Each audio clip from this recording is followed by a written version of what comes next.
Hello friends, Nikhil Kavya అభిమానులకైతే పెద్ద good న్యూసే అనమాట. నిఖిల్ కావ్య ఎప్పుడు కలుస్తారో అని 1000 కళ్ళతో ఎదురు చేస్తున్న నిఖిల్ కావ్య అభిమానుల గురించి అయితే నేను ఈ గుడ్ న్యూస్ తెచ్చేసాను. ఎవరైనా ఉన్నారా నిఖిల్ కావ్య కలిస్తే నేను ఆ గుడికి వెళ్తాను, ఈ గుడికి వెళ్తానని మొక్కుకున్నారా? అయితే మీరు ఖచ్చితంగా ఆ గుడికి వెళ్ళాల్సిందే అనమాట. ఎందుకంటే మన నిఖిల్ కావ్య కలిసిపోయారు. ఏంటి నమ్మట్లేదా? అయితే స్క్రీన్ మీద వచ్చిన ఫొటోస్ అయితే చూసేసండి. ఇద్దరు కలిసి అయితే వాళ్ళని ఇండస్ట్రీకి పరిచయం చేసిన డైరెక్టర్ యానివర్సరీని చేయడానికి అయితే వెళ్ళారంట.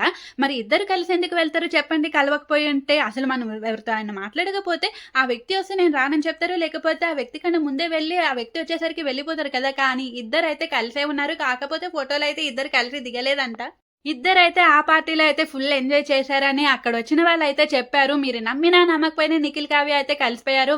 వాళ్ళు త్వరలోనే మన ముందుకైతే అఫీషియల్ గా అనౌన్స్ అయితే చేశారు. ఇప్పుడైతే అఫీషియల్ గా చెప్పాలనుకోవట్లేదు వాళ్ళు కలిసిపోయిన సంగతి. ఎందుకంటే కొన్ని రీజన్స్ అయితే వాళ్ళకు ఉన్నాయి. Bye bye friends.